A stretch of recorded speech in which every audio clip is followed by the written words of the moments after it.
Trawling നിരോധനം നിലവിൽ വന്നു. ശക്തികുളങ്ങര, നീണ്ടകര ഹാർബറുകളിൽ ആരവം നിലച്ചു. അർദ്ധരാത്രി സൈറൻ മുഴങ്ങിയതോടെ ട്രോളിംഗ് നിരോധന ചങ്ങലയുടെ പൂട്ട് നീണ്ടകര പാലത്തിൽ വീണു. ഇനി 51 നാളുകൾ തീരത്തിന് വറുതിയുടെ കാലം. പരമ്പരാഗത വള്ളങ്ങളിൽ കടലിൽ പോകാമെങ്കിലും വലിയ ബോട്ടുകളിൽ മത്സ്യബന്ധനം നടത്തുന്നവരുടെയും അവരെ ആശ്രയിച്ചു കഴിയുന്നവരുടെയും കുടുംബങ്ങൾക്ക് ഇനി ദുരിത നാളുകളാണ്. കഴിഞ്ഞ രാത്രി വൈകിയെത്തിയ ബോട്ടുകളിൽ എത്തിച്ച മത്സ്യങ്ങളുടെ വിപണനത്തിനായി ശക്തികുളങ്ങര ഹാർബർ 2 ദിവസം കൂടി തുറന്നു നൽകും. ആഴക്കടൽ മത്സ്യബന്ധനത്തിന് പോയി മടങ്ങിയെത്തിയ ബോട്ടുകൾ കഴിഞ്ഞ ദിവസം മത്സ്യം വിറ്റ ശേഷം അഷ്ടമുടി കായലിൽ സുരക്ഷിത സ്ഥാനത്തേക്ക് മാറ്റി. മൺസൂൺ കാല രക്ഷാപ്രവർത്തനത്തിനും പെട്രോളിങ്ങിനുമായി 3 ബോട്ടുകൾ ഫിഷറീസ് വകുപ്പ് സജ്ജമാക്കിയിട്ടുണ്ട്. ലൈഫ് ഗാർഡുമാരും സജ്ജമാണ്. പരമ്പരാഗത മത്സ്യത്തൊഴിലാളികൾക്ക് മത്സ്യവിപണനത്തിനായി വാടി, പോർട്ട്, തങ്കശ്ശേരി, നീണ്ടകര എന്നിവിടങ്ങളിലെ ഹാർബറുകൾ പ്രവർത്തിക്കും. ഒരുപാട് കച്ചവടക്കാർ രാവിലെ മുതൽ വന്നിട്ട് ഊരിയിലൊക്കെ വന്നിട്ട് തിരിച്ച് അവരുടെ വീട്ടിലേക്ക് തിരിച്ചു പോകുന്ന അവസ്ഥയാണ് എല്ലാ ദിവസവും ഉള്ളത്. മീൻ കിട്ടാനുള്ള വകുപ്പില്ല. കാരണം മീനിപ്പം ലഭ്യത കുറവുമാണ്, മീനിന് നല്ല വിലയുമാണ്.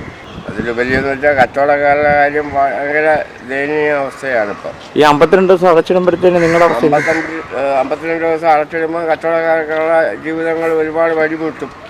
അന്നേരം എന്ത് മാർഗം തേടും?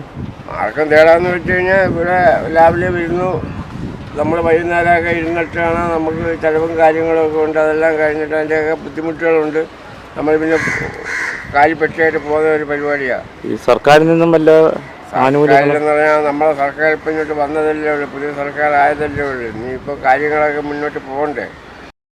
നീണ്ടകര, അഴീക്കൽ എന്നിവിടങ്ങളിലാണ് ബോട്ടുകൾ കേന്ദ്രീകരിക്കുന്നത്. നീണ്ടകരയിലെ വള്ളങ്ങൾക്ക് ഇന്ധനം നൽകുന്നതിന് ശക്തികുളങ്ങര, നീണ്ടകര, അഴീക്കൽ എന്നിവിടങ്ങളിൽ ഓരോ പമ്പുകൾ ഒഴികെയുള്ളവ അടച്ചു. പ്രധാന കൺട്രോൾ റൂം കൂടാതെ തങ്കശ്ശേരി, അഴീക്കൽ എന്നിവിടങ്ങളിലും കൺട്രോൾ റൂമുകൾ പ്രവർത്തിക്കും. ശക്തികുളങ്ങര, നീണ്ടകര ഹാർബറുകൾ വിജനമായി. മീനുണ്ടെങ്കിൽ വള്ളക്കാർക്ക് പണിയുണ്ടെങ്കിൽ കച്ചവടക്കാർക്ക് മുന്നോട്ട് പോകാൻ നോക്കും. ഈ വിഷയം തന്നെ കൊച്ചു കച്ചവടക്കാർക്കൊന്നും പ്രയോജനമില്ല. വലിയ കച്ചവടക്കാർക്ക് മീൻ ഇഷ്ടം പോലെ കിട്ടുന്നുണ്ട്. അവര് അതനുസരിച്ചുണ്ട്. ഞങ്ങളൊക്കെ സാധാരണ കൊച്ചു കച്ചവടക്കാരാണ്. വലിയ കച്ചവടക്കാർക്ക്